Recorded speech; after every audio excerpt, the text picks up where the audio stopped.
Nous arrivons maintenant à l'analyse des bonnes pratiques.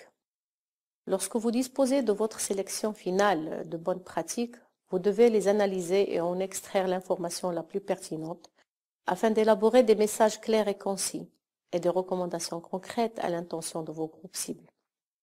Pour chaque bonne pratique, nous vous recommandons d'examiner en tant que groupe les questions suivantes.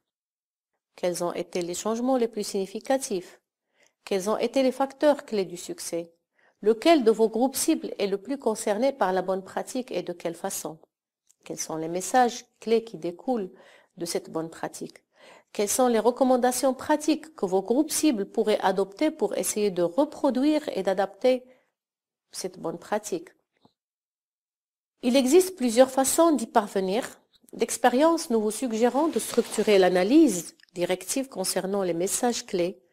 Pensez à chaque bonne pratique comme une étude de cas unique en soi, c'est-à-dire séparément des autres bonnes pratiques et de votre publication finale. Pour vous concentrer sur votre message, les questions suivantes qui seront examinées conjointement avec votre comité peuvent vous aider. À savoir, qu'est-ce que vous essayez de communiquer à travers cette bonne pratique? L'étude de cas de cette bonne pratique transmet-elle concrètement ce message? Suffisamment? Ou devez-vous ajouter davantage d'informations? S'agit-il d'un message positif et constructif? Essayez d'imaginer si votre groupe cible lisait l'étude de cas de cette bonne pratique, quelle serait sa réaction?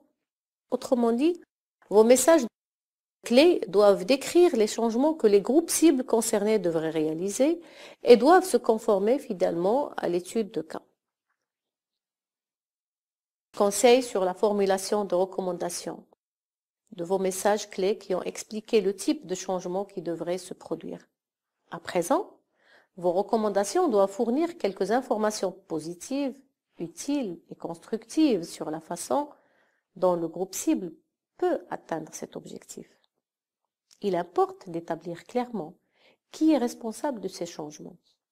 Pour formuler les recommandations, il peut être utile de vous mettre à la place du groupe cible et de vous demander à quels obstacles ou difficultés pourrait-il être confronté lorsqu'il tentera de reproduire ou d'adapter cette pratique? Comment ces obstacles pourraient-ils être surmontés? Vos recommandations devraient en décrire les premières mesures concrètes, même modestes, que le groupe cible pourrait entreprendre pour tenter de reproduire ce succès. Vous pouvez ensuite partir de là et proposer d'entamer des mesures progressives pour parvenir au changement global. Ainsi, il est possible de concevoir des recommandations comme étant des indicateurs de progrès, des jalons qui révèlent comment les objectifs progressifs progressent en direction du changement. À l'aide de vos recommandations, vous tentez de décrire, en termes pratiques, les transitions progressives que le groupe cible peut réaliser pour produire un changement.